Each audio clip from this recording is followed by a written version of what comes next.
untuk kita pulang ke akhirat nanti. Fatazawwadu fa inna khairal zadi taqwa. Berbekalah kalian, maka sebaik-baik bekal adalah takwa. Ma'asyiral muslimin yang rahimahullah, pada kesempatan yang baik ini, hari yang baik ini, mari kita merenungi, mentafakuri firman Allah dalam Quran surat Al-Imran ayat 185.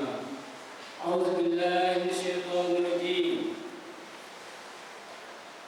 Kullu nafsin dha'iqatul maut, fa innamaa tuwaffawna ujurakum yawmal qiyamah. Faman zuhziha 'anil nari wa udkhila jannah faqad faz. Wa ma hayatud dunya illa mata'ul ghurur. Ma'asyiral muslimin yang rahimahullah, ayat ini ada 4 pesan yang diinformasikan dari Al-Quran. Yang pertama, Allah memerintahkan kita senantiasa mengingat bahwa setiap yang hidup, setiap yang berjiwa pasti akan merasakan yang namanya kematian. Baik itu pohon, hewan, termasuk manusia. Hanya kadang kita lalai dan lupa, sehingga seakan-akan kita itu hidup selamanya.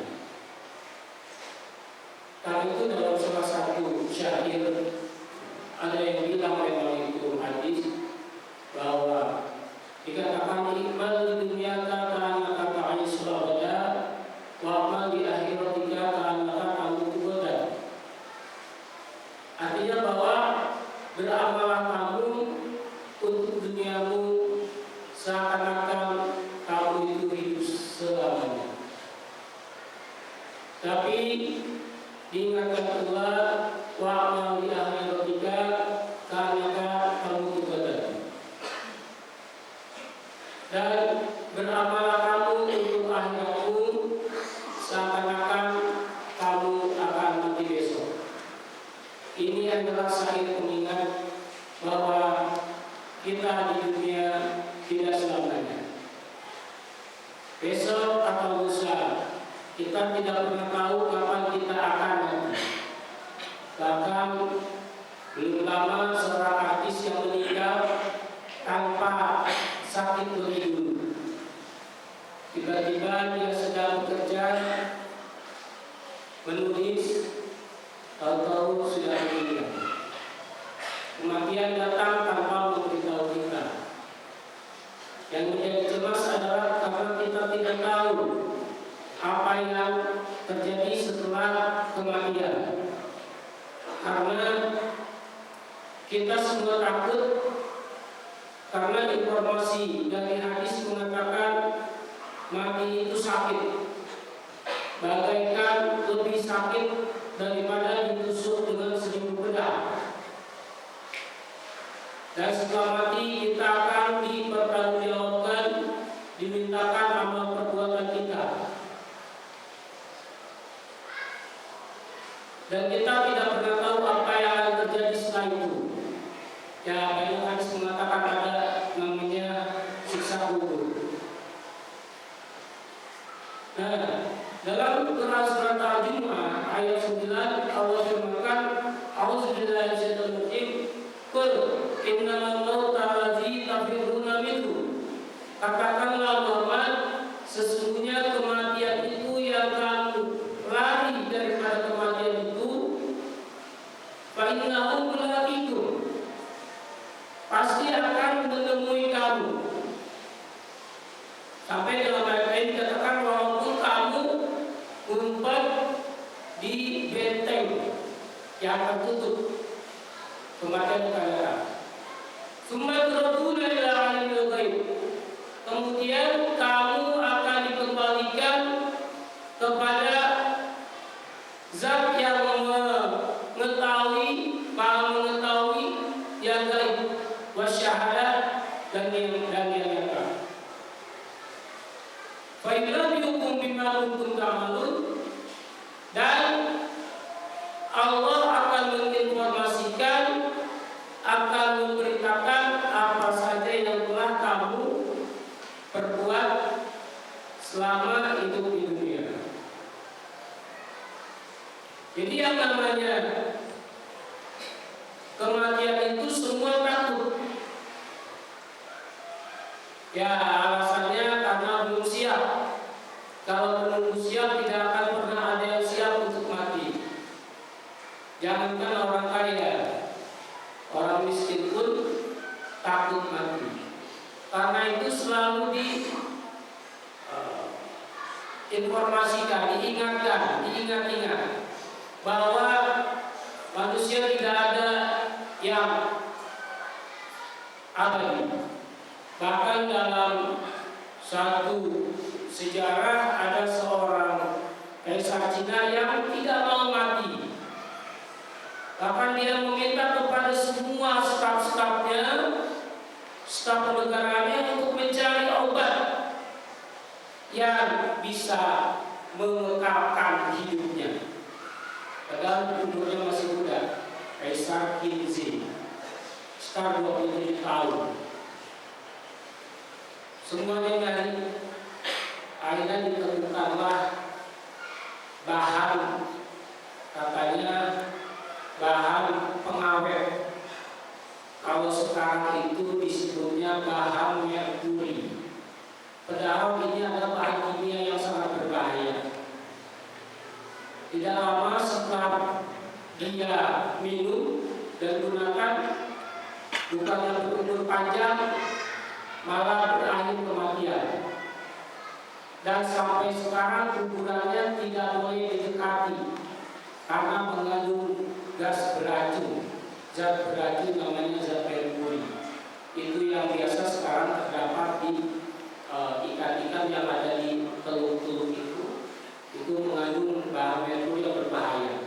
Karena saking inginnya hidup abadi, apapun dilakukannya. Padahal Allah menyatakan bahwa semua yang hidup pasti akan mengalami kematian. Kemanapun kita pergi, kemanapun kita lari, ibaratnya atau bersembunyi, kematian itu tetap akan datang. Kapan dan di mananya kita tidak pernah tahu. Itu rahasia Allah. Masya muslimin jamaah Allah. Lalu yang kedua, Allah katakan, wa inna ma tuwaffawna ujurakum yaumal qiyamah. Maka pada hari kiamat itulah amal kamu akan disempurnakan.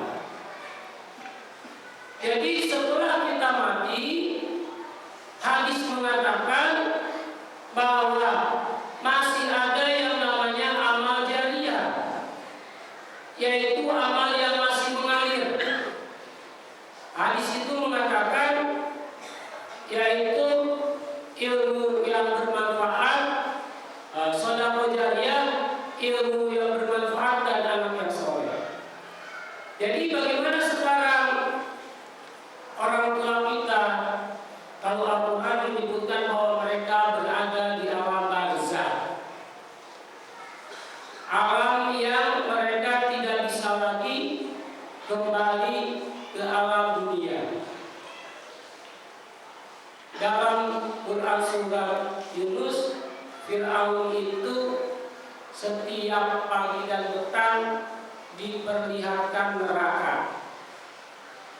Berarti bahwa mereka yang berdosa belum mengalami penyiksaan, tapi baru diperlihatkan apa yang akan dialami nanti oleh mereka.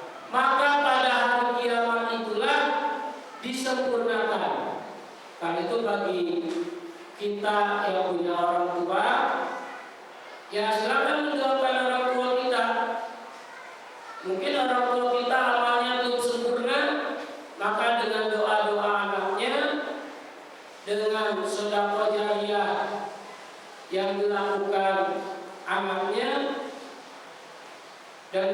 anak-anak yang soleh menjadi penyempurna bagi pahala, ya katakan pahala amalan bagi orang-orang tua kita. Sehingga ya Allah ya ada riwayat katanya kalau anak yang suka mendoakan orang tua, maka orang tua itu senantiasa mendapatkan kiriman ya, pahala, kiriman kebaikan dari amal dia yang berwujud dari sedekah ya. Katakanlah misalnya sedekah infak terhadap pembangunan masjid ya.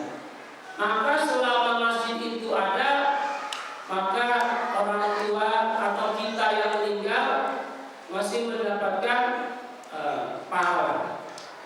Tapi yang pasti bahwa pahala itu adalah yang pasti dari apa yang kerjakan.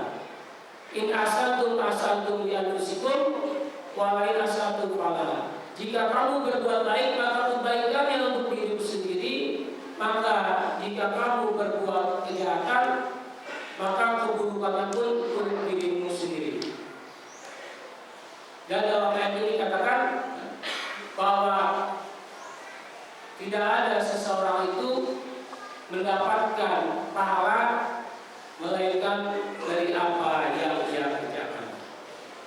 Masih muslimin jamaah rahimakumullah. Jadi pada hari kiamat nanti itulah amalan kita disempurnakan dan akan melalui proses mizan. Kalau Al-Quran menyebutkan itu ada timbangan apakah lebih berat amalan baik atau amalan soleh. Amalan khafat mawazinuhu fa fi sabil radiyah. Barang siapa yang ringan kejelekannya, artinya lebih baik, lebih banyak baiknya, maka dia itu mendapatkan keridhaan Allah, dapat surga. Amalan manfaat mawazinuhu fa fi sabil wa amalan khafat. Sebaliknya kalau yang ringan kebaikannya lebih banyak, keburukannya Fa'ummu'awiyah, maka ibunya itu adalah neraka Awiyah. Kenapa disebut ibunya? Ya karena tempat kembali kita adalah ibu kita. Kemanapun kita pergi, ya selalu kita itu ibu kita. Ya karena itu disebut ada ibu kota, ibu negara, ya disebut bapak. Kenapa? Karena ibu itulah tempat kembali kita. Maka disebutkan fa'ummuhu awiyah. Maka tempat pulangnya bagi pendosa itu ibunya adalah awiyah. Wa ma hiya nariyah. Apa itu awiyah? Api yang menyala-nyala. Faman zuziha lin-nari wa udkhila jannah. Bagaimana dengan orang yang diselamatkan dari neraka dan dimasukkan ke dalam surga, faqad faza, maka itulah keberuntungan yang paling besar. Tidak ada keberuntungan kita sebagai seorang muslim ketika pulang nanti masuk surga, itu keberuntungan yang paling besar.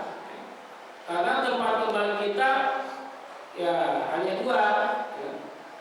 Kalau tiga surga ya neraka, maka faman zuziha anin-nar wa udkhila jannah faqad faza.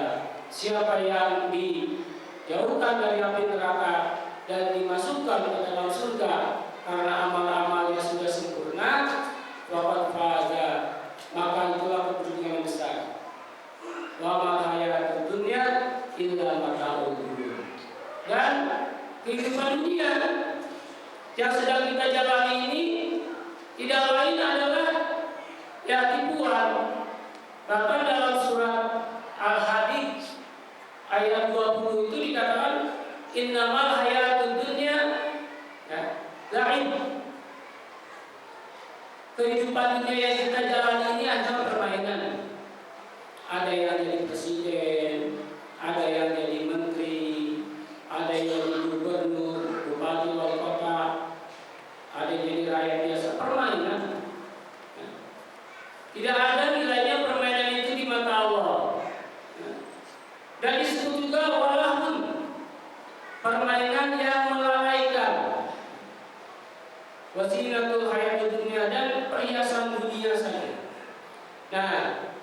Karena itu kita diingatkan dalam surat Al-Imran ayat 14-nya Allah katakan, Auzubillahi minasyaitonir rajim, zuyyina lin-nasi hubbus syahawat.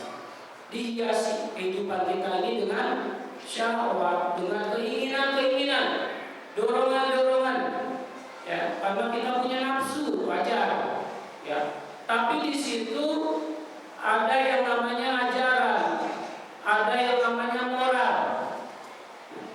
Kalau kita ikuti keinginan tidak akan pernah selesai.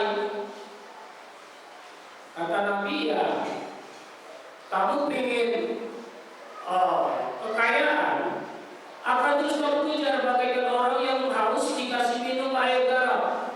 Bukannya hilang haus, dia akan terus bertambah. Sudah dapat ini lagi pengen ini terus. Karena saya katakan yang korupsi itu bukannya orang miskin, ya, nggak ada tukang ojek korupsi misalnya.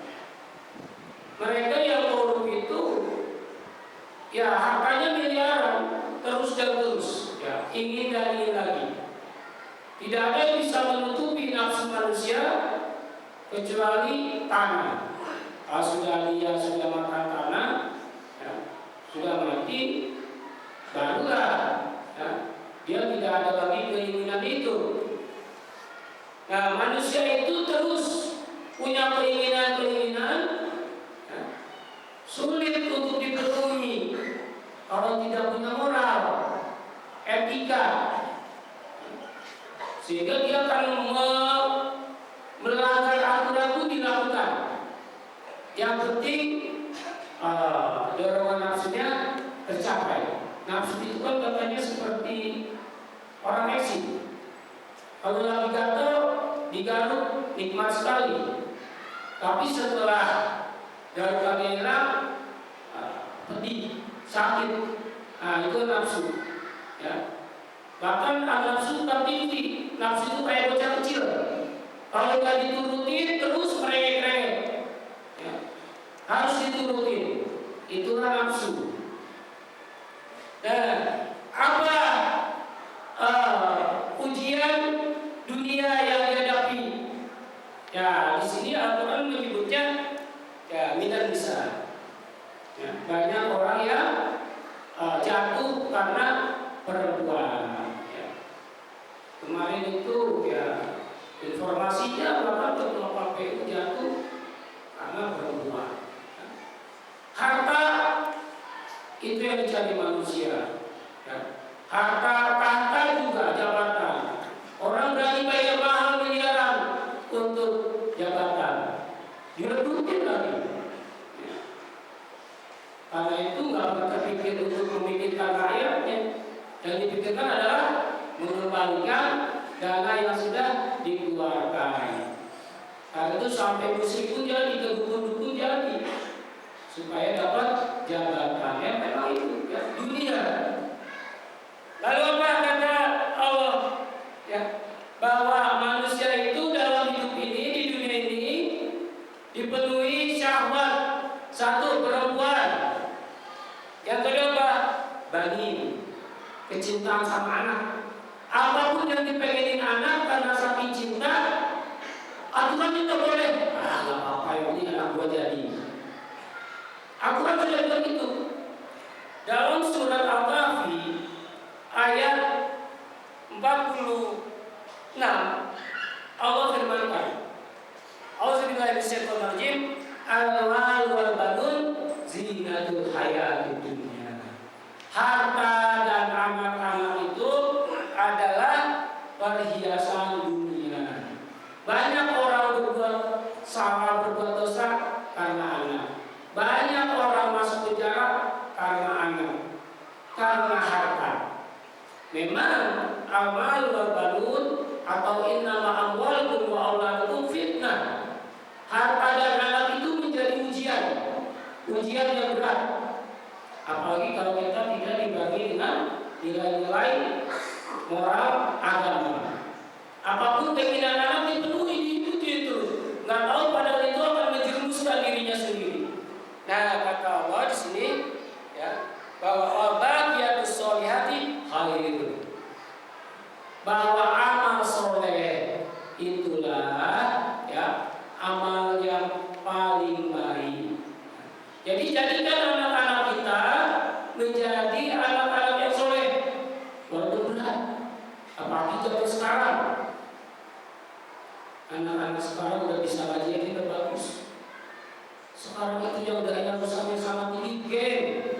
game online, judi online.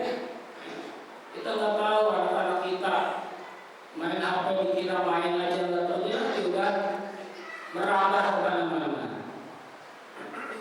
Mabar, main bareng sampai jam menjelang subuh, masya Allah. Berat itu. Ini pengaruh teknologi kan. Jadi benar Al-Quran bilang itu bahwa harta dan anak itu menjadi fitnah.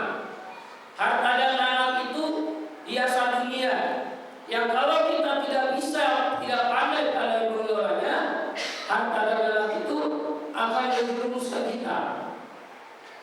Ya bukan hanya di dunia, mungkin bukan ya. Masyaallah muslimin, jangan